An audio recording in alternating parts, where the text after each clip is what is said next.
This podcast is supported by listeners like you. We're grateful for your tax-deductible donation at newthoughtphilly.org or the link in the episode description.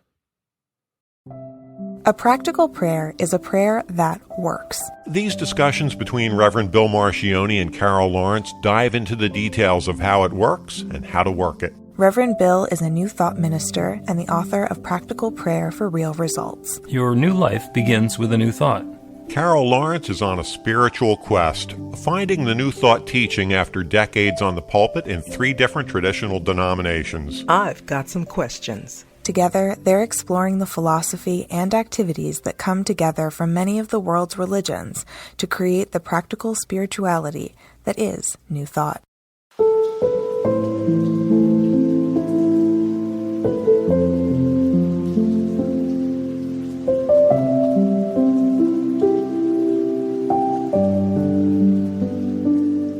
Welcome to the Practical Prayer Podcast. I'm Carol, here with Reverend Dr. Bill Marcioni. In the dog days of summer, the middle of summer, doing another podcast episode, and Carol comes up with a topic every week, and this week the topic is change. And change is in the air, or change is underfoot, or change is underway. There's a lot of stuff that's in motion. It seems like more than usual, and your observation, that's been going on for a while. I think so. First of all, I think we're always in a state of change. Some changes are milder, softer, but then there are others. And this was also triggered by a book I'm reading or rereading, The Parallel Universes of the Soul by Frederick Dodson. I think it is Dodson. And so I read it a while ago, and then I was curious about it again.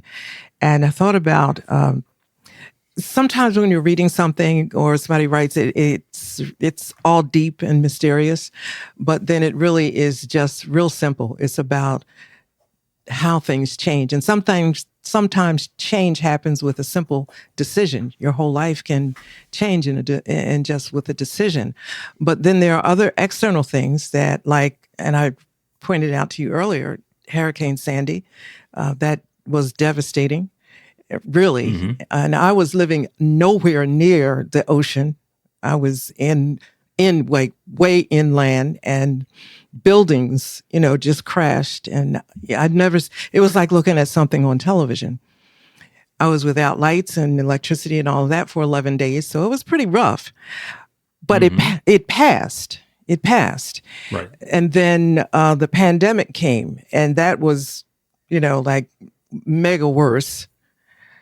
A couple of things changed. Yeah, but it passed. And each time change comes, and I'm talking about big change, we get all shook up, but it's going to pass, So it made me think about, we will say to people that life is a journey. It's not a destination. So there's all this stuff that we're just kind of freaked out about. Rightfully so. It's not to diminish the importance or the devastating nature of things, but they pass.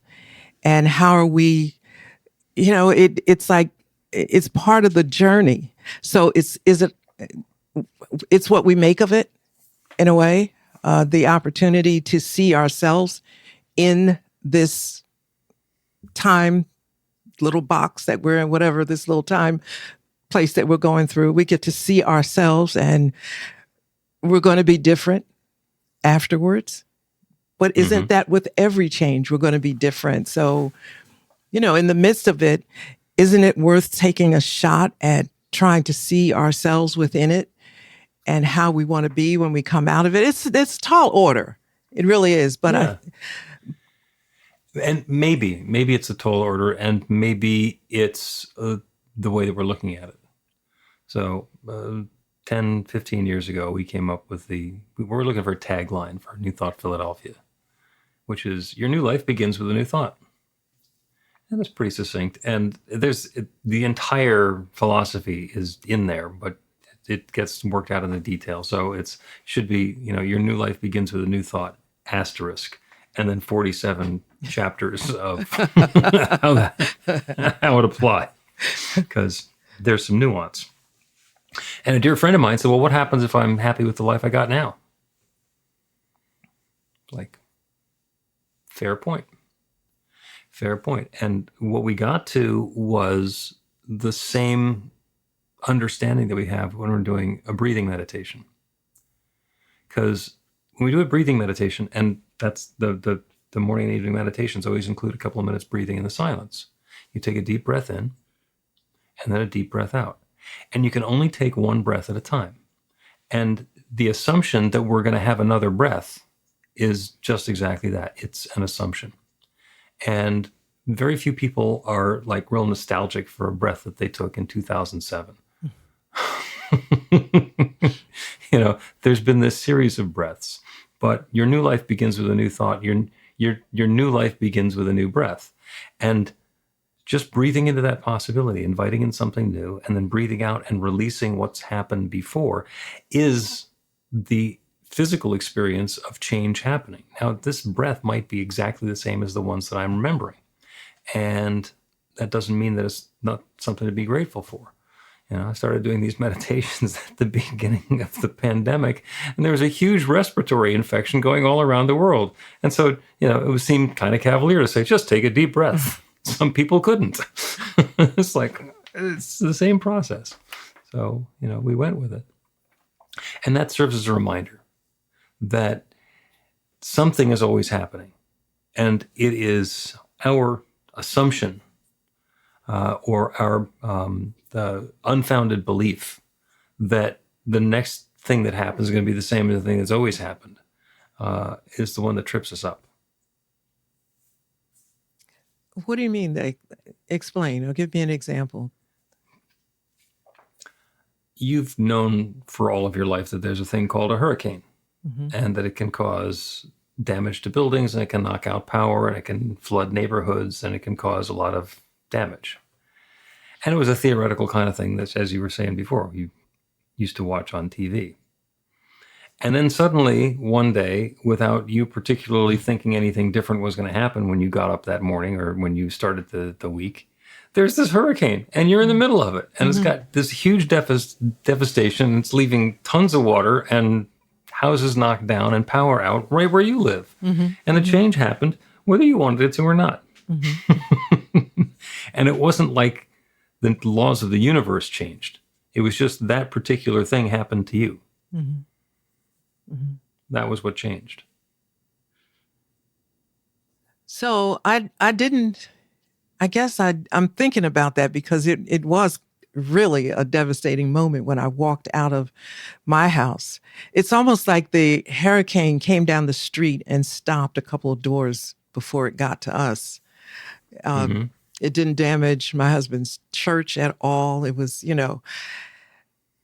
but the thought of what could have been was what caused me to freeze in my tracks. I hadn't seen this before, but look at this, and it could have been worse.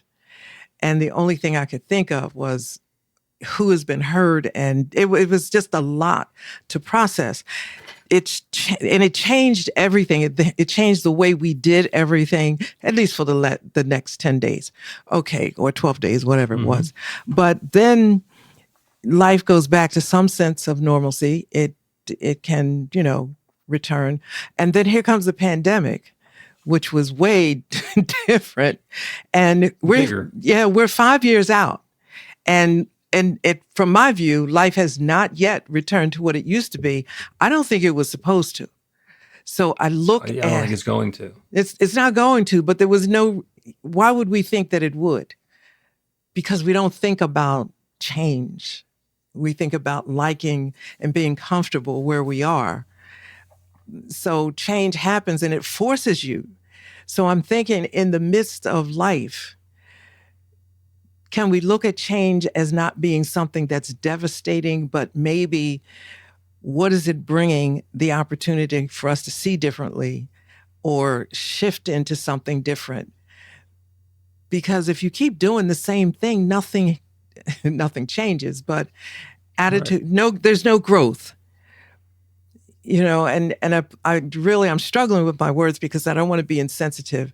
The pandemic brought about change and all of that and growth, but a lot of people were hurt and lost their life. I don't mean that. I wish I had a better example to use, but I don't. So we're in, change. We know it's happening, and I don't see change as death. And oh my God, what's happening to us? It's like here comes another shift. Right. And some people think that change is bad, and other people insist that change is good. And change is simply change. The word that came into fashion, some number of years back is disruption. And that's when something comes along and gets in the way of things the way that they've always been. Mm-hmm. And the pandemic was a huge disruption because healthcare and people's lives and public policy and supply chains and the whole rethinking that's gone on about, who can we rely on to send us our toilet paper or our surgical masks that nobody ever thought of before. And now suddenly there's a different dimension to that. And those are the unpleasant disruptions. And those are the things that we assumed would always happen. And then there are the other people, the technology companies that come along and they disrupt something that's been going for a long time. I was actually talking about that, I think, earlier today. Over the weekend, my daughter moved away. She's now living in upstate New York. And, we're talking about how different it's going to be to have her be that far away. And I brought up some disruptions that have happened during my lifetime. Because it used to be when you wanted to communicate with somebody who lived that far away, you needed to place a long-distance phone call. Mm-hmm. They needed to be at home to receive that long-distance phone call, and somebody paid toll charges for that long-distance phone call. Yeah. And now we have free, real-time video phone calls from a thing you can carry around in your pocket at no additional charge. And that was hugely disruptive. You go around and look at all of the telephone wires that are strung on the poles that nobody's using anymore. That's a huge disruption. That's a massive change. And other changes have happened that have brought some huge benefit to the world or some segment of the world. And change is inevitable. Change itself is not good or bad. Disruption itself is not good or bad. If something that we like gets disrupted and we have to let go of something that we have a fondness for, then we call it bad. Mm-hmm. Conversely, something happens that disrupts the way things have always been. And, then the change, we get to label it as good. So I have this prayer group that I meet with every week, and we've been doing it for 15, 20 years. And we used to get together in person. And I would have to drive over the bridge from Philly into New Jersey every Wednesday. And it took 45 minutes to an hour to get there. And then we would meet for an hour or so. And it took me another 45 minutes to drive home, plus the tolls, plus the gas, plus the.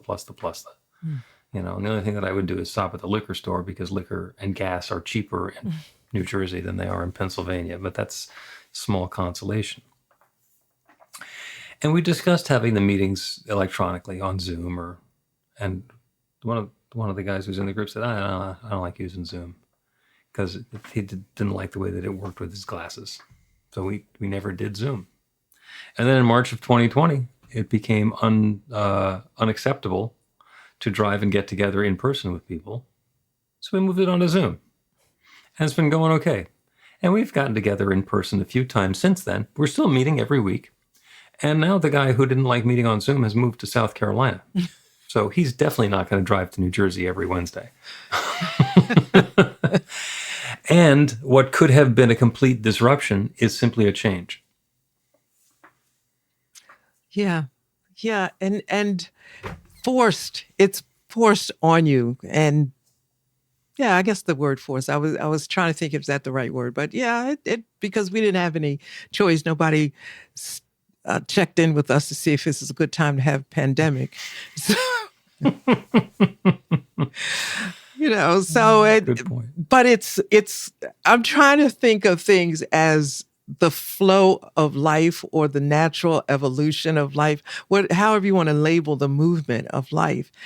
Things are going to happen. So how do we see them? It's not something against us, in the Christian church. And I'm going to say way back because there's a lot of different traditional interpretations of things around the Christian circle. So it's one doesn't speak for all, but one would say, oh, God is really punishing us because look at this pandemic, and mankind has been so sinful that God has had to do this. So this is divine retribution of sorts. And I would hear that. I knew that one well because I'd heard it so so many times. And I'm thinking during the pandemic, I'm thinking, okay, so how long is it going to be before somebody says this? And some people did.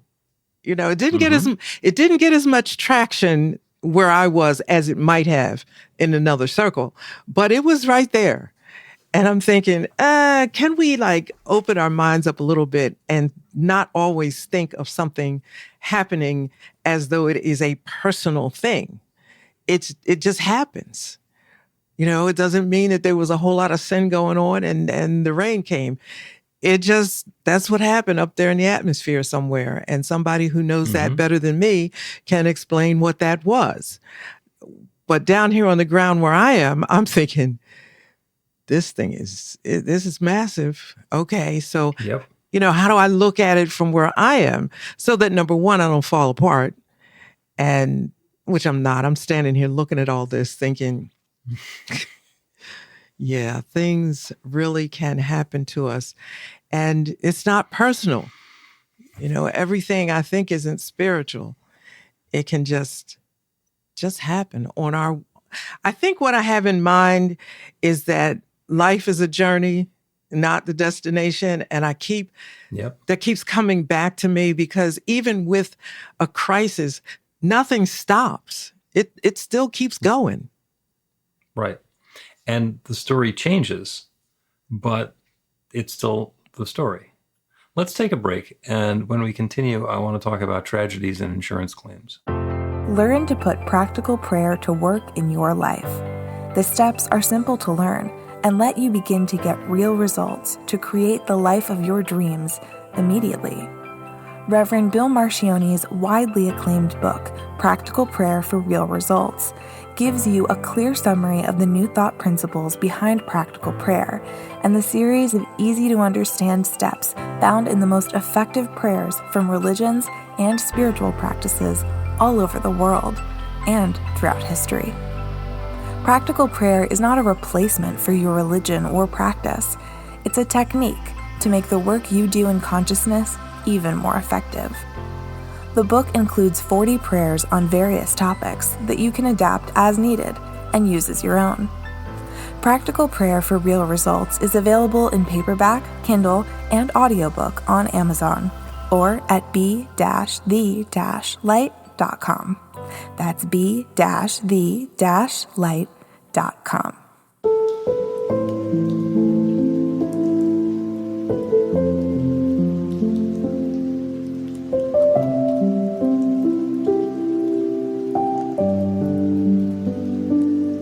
Welcome back to the Practical Prayer Podcast. I'm Carol, here with Reverend Dr. Bill Marcione. Having a conversation about change, and I promised before the break that we would talk about tragedy and insurance claims, which are two sides of the same coin. Now, I've been on the board of trustees of a bunch of New Thought spiritual communities, and as a fiduciary, you know that you need to have insurance, liability insurance, and this insurance, and the building insurance, all the rest of it. So you have insurance because that's how you behave responsibly. Also trained as a practitioner that what you focus on is what you're attracting. So there's the notion that if your consciousness is right, then you don't need insurance. And we get insurance anyway because it's the thing to do. Because stuff happens. Because stuff happens. And sometimes what happens, I'll tell a story. A friend of mine, one of my students, one of the defining events in her life was when her dad was killed in an air crash. And this was many, many years ago. I think it was the 1960s. When I was a kid, I actually read a book and it had a story about what happened in this particular flight. And so her dad was on that plane and she lost her dad, and it had a cascading effect that affected her whole life. And she was, I mean, that's like a pivotal moment. That's a transformational experience. And really sad and really horrible and all the things that could have been. And I knew some things about her life and her lifestyle. So she was, she was very well set financially, and to the point where she didn't really need to work. And so she could do the things that she wanted to do and have the things that she wanted to have. And I said, was there an insurance settlement with the airline? She said, oh, yeah. Yeah, that was big. It's like, all right, nobody would say, let me trade Dad for a lifetime income. Just like, nobody gets invited to check their calendar. All right, there's going to be a pandemic for 2 years. When's good for you? Right. It doesn't happen. So the tragedy happens and the insurance is there, and we get to engage in the world at the level and from the perspective where we are, and get to participate in whatever those changes are. Now, I look at the flooding and people who are building cabins in a children's camp in the flood zone next to a river in an area that's called Flash Flood Alley. Really? Really? Do you think possibly the change that happened there is something that could have been predicted? Was there a different invitation that was open? Did you need a siren to be the warning system when FEMA had been coming through for 10 years saying, you got to change this? And then something changes. And then there's a tragedy and insurance and rebuilding and grieving, and then something happens. Then there's change. Is that the way that I would have called it? No, in the same way that I wouldn't have said 2020 is a good year to have a pandemic. Some things just happen, and then something else happens, and something else happens. The spiritual perspective on that is, how can we be okay regardless of what's happening? And also, how can we thread that needle between, I have high consciousness, I don't need insurance, and this is a world where things happen, I need insurance. We got to be in that place of balance ourselves. Mm-hmm. Mm-hmm. And I think I agree with you 100%. I also think, we have insurance. And when you talk about consciousness, I think about, okay, so what's the collective consciousness here? Like if it was just me, I might be able to float this without, but I got a whole lot of other people here, and nobody's going to say, well, I'm not quite agreeing with, you don't know. So you make a good adult, intelligent decision and go with the insurance. I think that the spirit, and that might be me trying to make spirituality work, but I think it does. And you look at all the aspects of it, and then you make an informed decision based on that. The thing in Texas, I mean, I've heard it talked about in the same way that you did, and I'm just thinking, like, there's no answer to this, is it? I mean, that I would care to be the one to say. I would not care to do that. But all over the same way, people are making the same kinds of decisions with our lives, all the time. It might not be front and center, but it isn't until something happens. You think, okay, this crap has been like hanging over my head for a while. And we gamble, I suppose. And that's not a really good thing to do. It's, yeah. Okay. And I'm going to get real metaphysical on us and point out that it's all a gamble, and that if you stretch your timeline out long enough, everybody who's here, if you stretch your timeline out for 100, 150 years, we're all gone. We're all going to be gone from some reason, whether it's dying peacefully when we're 120 years old or something else. And pointing at that and saying, oh, well, if it's this particular circumstance on this particular timetable, it's bad. And if it's that particular circumstance or that particular timetable, then it's good. Who are we to judge? I know the things that I'd prefer. Mm-hmm.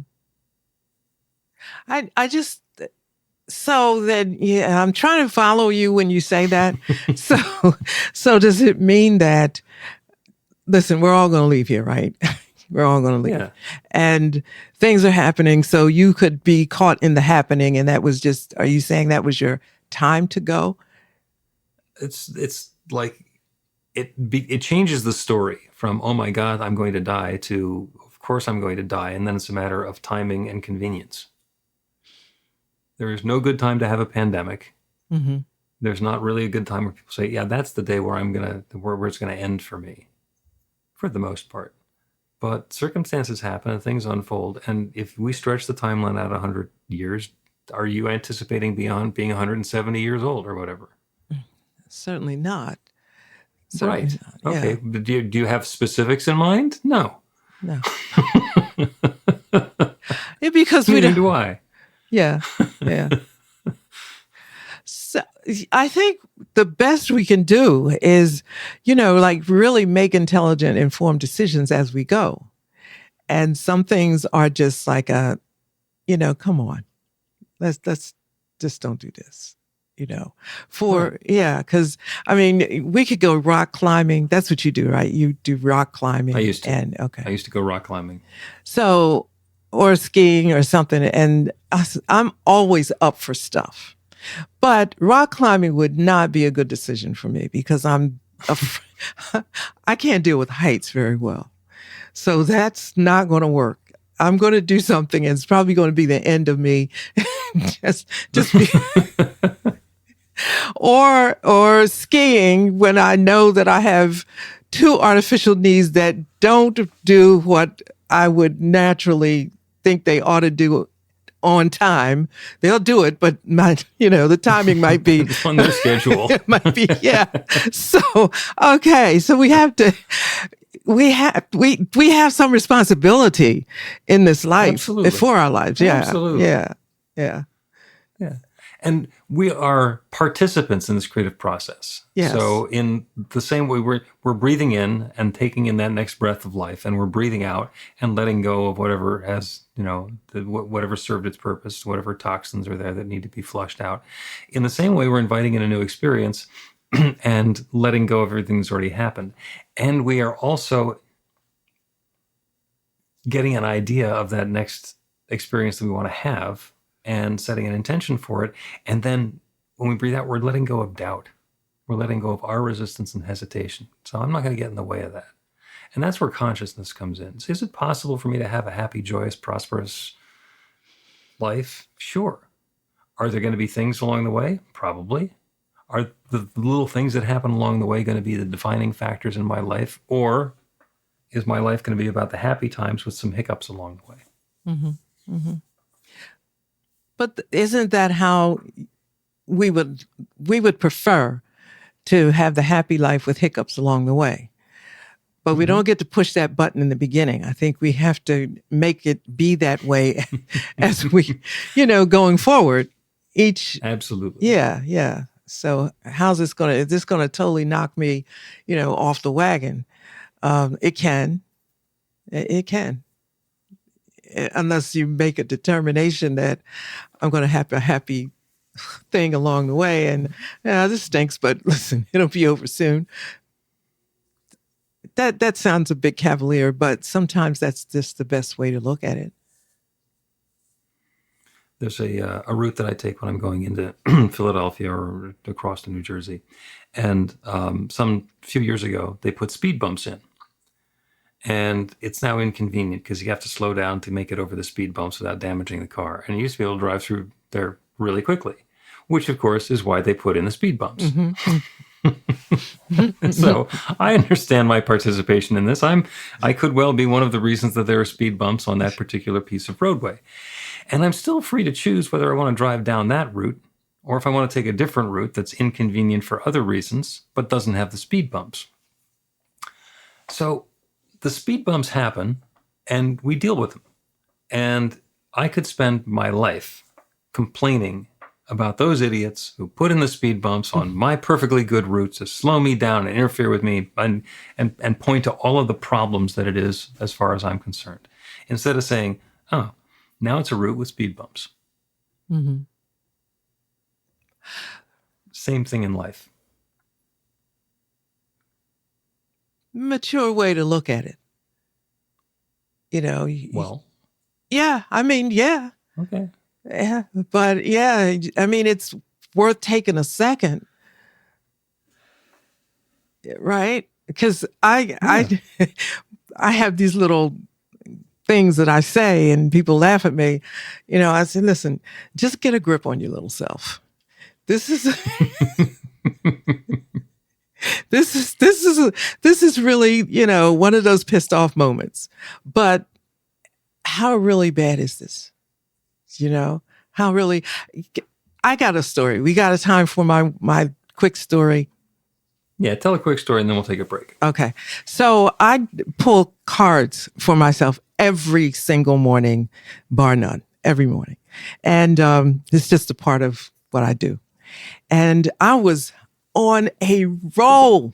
You hear me? I got a plan, and the cards every morning were just lining me up.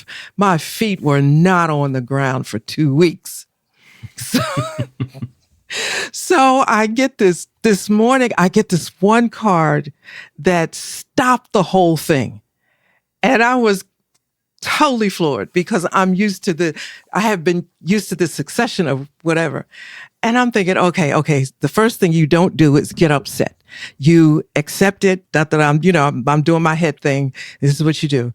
And I said, but I don't want to go through the rest of the day like this. So let me pull a card and just get my normal, and I'll pay attention to this, but I want to be cool for the rest of the day. So I shuffled really, really good to make sure. And you know what happened, don't you? I pulled the same card. Pulled the same card. I pulled the same card. Yep. And I laughed. The first thing I thought of is, first of all, you can make this excrement up. So all you do is, and you know, to your point, you say, okay, this is it. I heard myself, get a grip on your little self. This is it. Regroup and restructure and see it as a point of grace, opportunity, all of the positive things that this could mean. It didn't undo everything else that had my feet off the ground. It didn't. It just simply said, do this, which was not consistent with what my next step was on my to-do list. That's right. Your ego knew what was supposed to come next, and here's this card coming and getting in the way. That's right. That's right. When that happens. And you know, and I can't throw it away because I'm committed to the process. So I'm like, okay, all right, we'll do this. We'll do this. But I thought about it as I walked away from it, and I just smiled, because isn't that what life is like? It's just, you know, we're co-creators. So how you bring or you perceive that partnership is certainly up to you. But to me, the partner spoke. And I made a deal from the beginning that we're in partnership here. So if we hit this place, I can't just sign out of the partnership. I could, but it's not going to work. It's not going to help. It's not going to help. I mean, you know, it may work for a little while here, but I mean, you're in partnership. So that's like, to me, a whole lifetime, a picture of a whole lifetime. We're in partnership. So you use the word ego, and I really appreciate you using that word, because I really didn't think of it that way, but that's exactly what it is. Exactly. And I'm thinking, well, now that you say that, okay, well, the little rascal got out of control. So, yep. Yeah. But there's like right now, it doesn't look like I got a problem, right? I don't really, because I laughed so much at it all morning, because that's what I choose. You know, I choose to see this as, this is part of the story that I'll tell later. Yeah. And you're not doing this daily spiritual practice, this process, because you need to get the cards that are going to affirm that you're so cool and everything is so great. Right. You're doing the process because that's the process. That's the process. And the reason that I knew that when you drew another card, it was going to be the same card, is that we had the same thing happen a lot. when the teen groups used to get together, we'd do a game called Current Realities, and we'd take some wisdom deck. And each person would take a turn pulling a card out of the wisdom deck, and you read the card and you say, this is what that has to do with my life in the last 24 hours. And a lot of grown-ups say, well, you just hand the cards around and let everybody pick one. It's like, no, you hand the deck around, let somebody pick a card and read the card and then put it back in the deck. Mm-hmm. And the reason you do that is because you don't want to take the card out of circulation for the other people in the group. There are times in a group of 12 that we've had the same card come up 4 times. Mm-hmm. In a deck of 50. Because everybody's going through the same stuff, and Spirit says, no, we're gonna go over this until you all get it. Mm-hmm. Same thing. Yeah, it's committing to the process ahead of time. You agree that this is the best route for me, my connection with Spirit. And I enjoy this connection. I got some others. Yeah, I got some others. And they agree. But this one is what I said, okay, we're going to go with this. And it's delightful. It's fun and all of that. But, and by the way, I have a habit of, like you said, I don't take the card out. I put it right back. I'm thinking, I hope I don't see this again.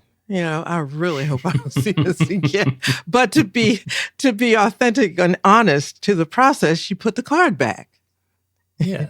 Damn, now I really have to deal with this. Yeah. Yeah. Yeah. Let's take the promise break and then continue with a practical prayer, which will be about the journey and the process of change. Yeah.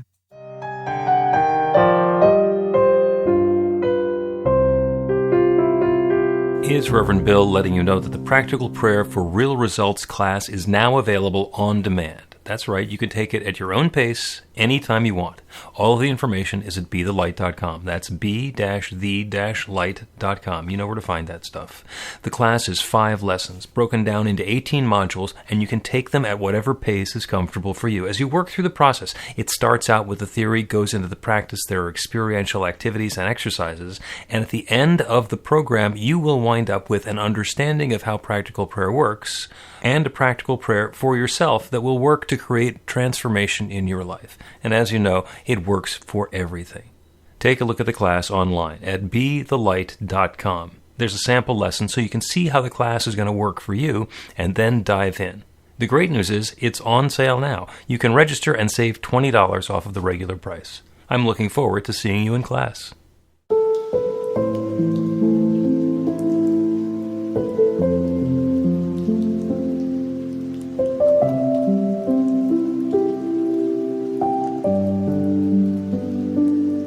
Welcome back to the Practical Prayer Podcast. I'm Carol, here with Reverend Dr. Bill Marcioni. What a wonderful conversation we've been having about change. And what's the saying? Well, the only thing that never changes is change. Yeah. Yeah, there's the inevitability of change. And the time that we have the most challenge with change is when we make the assumption that it's not going to happen. Oh, things are going along great. I'm just going to have things go along the same great way indefinitely. Something's going to happen. It always does. There's always something. And it doesn't need to be a tragedy. It doesn't need to be awful. As change happens, it can be a transformation instead of tragedy. There is the possibility of that journey that we are on being one towards uplift. And that when the unhappy things come along that seem to set us back or get in the way of what we thought was our highest and best, in fact, it's making the way for something new. So having a building get destroyed by a fire or a flood is a tragedy for the people who are in the building and everybody who's counting on going home there. On the other hand, that's what makes more real estate so that you can put up a new building. And we don't want to be cavalier about it and say, oh, well, see, it doesn't matter at all, because it does matter. That's where we're living. And it's also possible to be present to the transformation, to the change that's happening, and be part of the process. So the prayer today is about the journey and being involved in a process of transformation and change in a way that brings good and more good and more good into our lives. So as it's safe and comfortable to do so, go ahead and close your eyes. And we do that so that we can let go of our immediate attachment to the surroundings, to think that what's there now, or has been there up until now, is somehow permanent. It is all subject to change. Everything is subject to change. Everything has been evolving and unfolding and changing since the very beginning of time. Everything is, in fact, one infinite creative power expressed in a unique and particular way. And if we think about all of the change that must have happened in that limitless intelligence, that infinite love, that divine power and energy, presence and substance, all the changes that needed to happen to bring our current form into being, and that's a lot. There's a lot going on. There's a lot of complexity there. And that process is continuing. So change is inevitable. Transformation is happening. What has served up until now has the possibility of falling away to make room for something new. So the prayer is not for that process to change, but for it to bring uplift and clarity in peace and harmony to me and to each of us listening. Good and more good is available. Peace and harmony and love unfolding is available.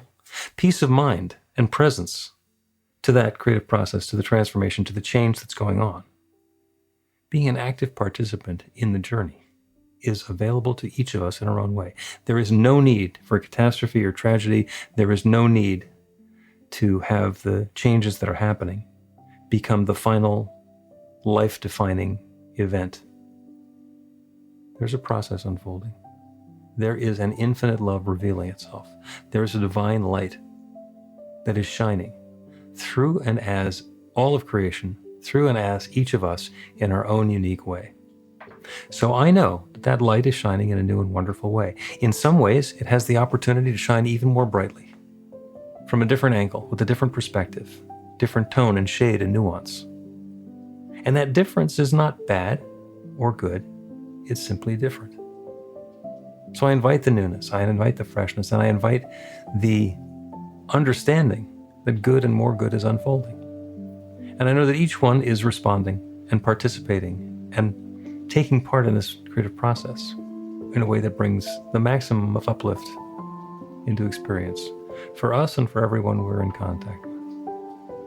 And that creative law that creates everything, that one divine power and presence that's sharing itself as all of its creation, is sharing itself as this process now, as this next unfolding, as this transformation and change. And goodness and more goodness is at hand. And so with gratitude for this good, I speak this word and I release it into that creative law that creates everything. And I know it's creating that goodness now. And I let it be. And so it is.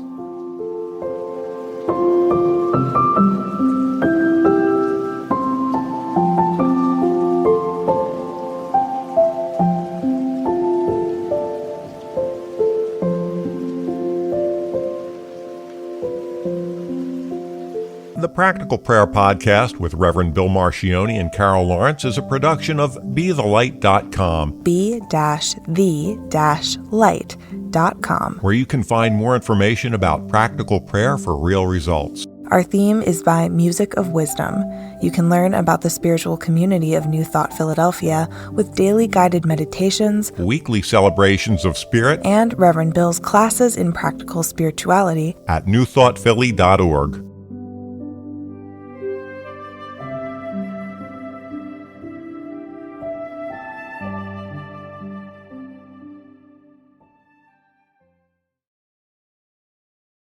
This podcast is supported by listeners like you. We're grateful for your tax-deductible donation at newthoughtphilly.org or the link in the episode description.